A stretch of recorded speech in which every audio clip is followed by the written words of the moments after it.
Hey guys, welcome back to Team Death Slinger. My name is Peter, and today we're looking at version 3. We're going to be using Rasenmon and taking advantage of some of the newfound synergies for DigiBurst with the face-down sources in the DM trait card. So, starting with our in-trainings, we have 4 copies of Tokomon from EX9 when this Digimon with face-down Digivolution cards would Digivolve into a version 3 trait card, reduce the cost by 1. This is just going to make, most importantly to me, our level 5 Evos cost 1 less. We do have some cost reducing on the Etemon already, but this is going to guarantee that we can get into a 5 and then push for our level 6 in the same turn. We're going to run 3 copies of EX9 Biyomon. It has training. More importantly than that, we do have Raid. We're going to have lots of DP reducing effects in this deck, and Raid is a great way to capitalize on that and take care of your opponent's bigger stacks by raiding into them. We're going to run 4 copies of the version 2 Elecmon. Also has training, but it has a fantastic inheritable. All of your opponent's security Digimon get minus 3k DP, makes our swings much safer and allows us to get in without losing our stack, especially if we don't actually have the DP bonus on the Rasenmon.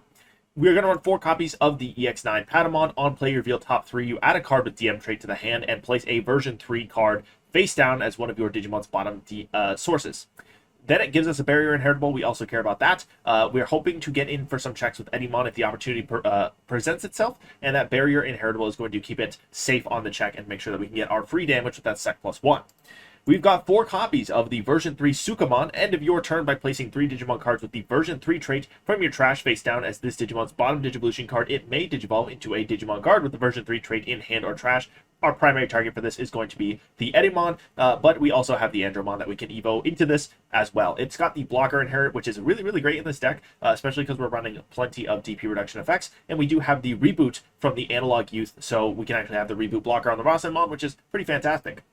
We're going to run 2 copies of the EX9 Airdramon. Has training, and then when attacking by placing your deck's top card face down as this Digimon's bottom source, one of your opponent's Digimon gets minus 2k for the turn for each of this Digimon's face down Digivolution cards. It also doubles up on that barrier inheritable, but it's just a nice DP reducing body while also doubling up on the barrier inheritable. For our last level 4, we're going to run 4 copies of the EX9 Unimon. Has training when Digivolving when attacking by placing 1 card in your hand face down as this Digimon's bottom source. If you have as many or fewer security cards as this Digimon has face down Digivolution cards, recover 1. So that's going to be fantastic. It's going to keep us healthy, and we have a when attacking minus 2k DP inheritable. That's going to synergize really well with the Rasenmon DP reduction, with the Andromon DP reduction, and make sure we're clearing bodies off the board with it.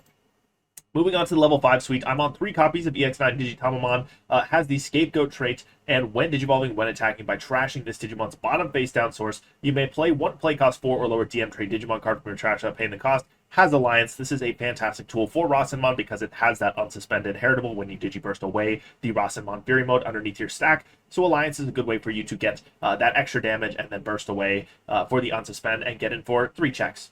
We're going to run 2 copies of the EX9 Etemon. When any of your version 3 trait Digimon would evo into this card, for each of their face down sources, reduce the cost by 1. That does matter because on anything other than Sukamon, this does cost 4 to evo. It has sec plus 1 when Digivolving when attacking by trashing this Digimon's bottom face down Digivolution card, you recover 1. So this is also going to keep us nice and healthy. It potentially can get in for 2 pretty safe checks with the Elecmon inheritable, reducing the opponent's security DP threshold, and also the barrier inheritables that we're packing. It's pretty easy to get this in for your 2 checks. We also have the inheritable that when your security stack is removed from one of your opponent's Digimon gets minus 4,000 DP for the turn. This is actually kind of a sleeper synergy with the Rasenmon Fury mode, because if you don't actually get into the Rasenmon at the end of your turn, the Rasenmon Fury mode is going to trash your security, and then when your security stack is removed from, you're going to get to dole out the minus 4k DP, which potentially removes a body from your opponent's board. So that's pretty cool.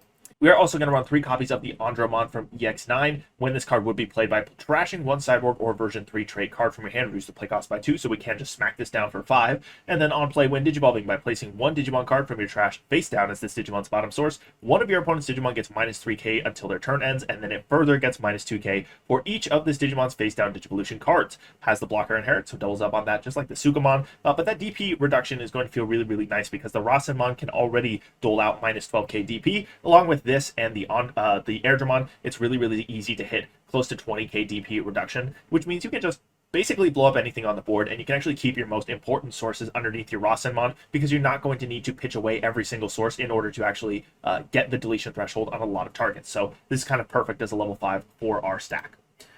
Speaking of the Rasenmons, 4 copies of the Fury Mode Evos on a purple or yellow level 5 Digimon. End of attack, you may Digivolve this Digimon into a Rasenmon in your hand, ignoring its Digivolution requirements and without paying its Digivolution cost. End of your turn, trash the top of your security stack, and then your turn when this card is trashed as a Digivolution card by Rasenmon's effect, unsuspend one of your Digimon and it gets plus 3000 DP for the turn. So ideally you're evoing this on top of your level 5, getting your swing in, evoing into the Rasenmon, and you don't have to worry about trashing your security. If this does stick on the board without getting into Rasenmon, you trash your security, but if you have Etemon underneath, you can dole out minus 4k, which is nice as well.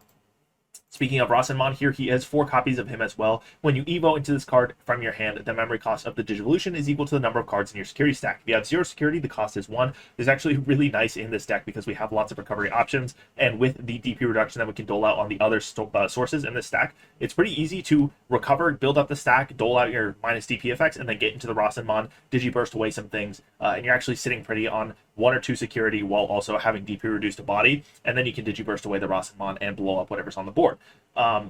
We are going to run 2 copies of the Meat. We're only running 2 copies because we have the Amber Memory Boost, but you're going to be able to draw 1, so this puts cards in your hand, which is important because we have all kinds of colors going on here, with the Fury mode being purple, not quite fitting in the yellow. By placing a card from your hand face down or as any of your DM trait Digimon's bottom sources, it can evo into a DM trait card in the hand with the cost reduced by 2, so that's going to help us climb all the way up to level 5, and then we're going to be relying on the Amber Boost to get us up to 6. We're going to run 2 copies of the Rasenmon signature option that, again, I still can't pronounce. When using this card from your hand, its memory cost is equal to the number of cards in your security stack, and then one of your opponent's Digimon gets minus 3k for the turn, then one of your Rasenmon gets security attack plus 1 for the turn. It is important to note that you cannot use this on Rasenmon Fury mode. You can still dole out the minus 3k, but it will not get sec plus 1, so you have to use this on your Rasenmon, but that's okay, because we have the Alliance. We can actually still get in for our 4 checks with this card. You just want to swing your Alliance check when you're in Fury mode, and then when you burst away and unsuspend, you would go for the Qualialise Blast, or I'm assuming that's how it's pronounced, but regardless, you can get your 4 checks pretty easily. We're going to run the 4 copies of Amber Memory Boost, like we talked about. Reveals top 3, gets a yellow or purple Digimon card, and then delay gain 2 memory. As you have noticed, that is everything but the Biyomon and the Sukamon, but you can grab basically all your pieces with the Amber Memory Boost, so it doesn't feel bad whiffing the couple of pieces that it does whiff. We're going to run the 3 copies of Analog Youth because it's fantastic. Start of your main phase, you place a card from your hand face down as the bottom source of a DM trait Digimon. When face down cards are placed as a source, you get to gain a memory. If you have 7 or fewer in hand, you draw a card, and then on your opponent's turn, all your Digimon with face down sources get reboot. That's going to be critical in this deck because we do want to reap the benefits of having a reboot blocker on the Rasenmon. It just kind of does everything at that point. You get in for the offensive pressure, you have DP reduction to remove threats, and you have the reboot blocker to stop your opponent from coming in at you. And we are going to run 2 copies of Kari Kamiya. It is a memory setter, and when you add to your security stack, you get to suspend this tamer to gain a memory. We have a couple of ways to do that between the Etemon and the Unimons. It's just kind of worth running because it's going to more or less guarantee us 4 memory on the turn. So that is what I'm doing with Rasenmon in EX9 version 3 base. Let me know what you guys think in the comments down below. Have you tried this in EX9? Are you running any interesting yellow cards in your version 3 base? That's going to be it for this video. Thank you guys for watching. Have a great day. Thank you to our channel members for supporting this channel. It's people like Langlong, Big Z11, Coffee Deus, and Digidane who make videos like this possible.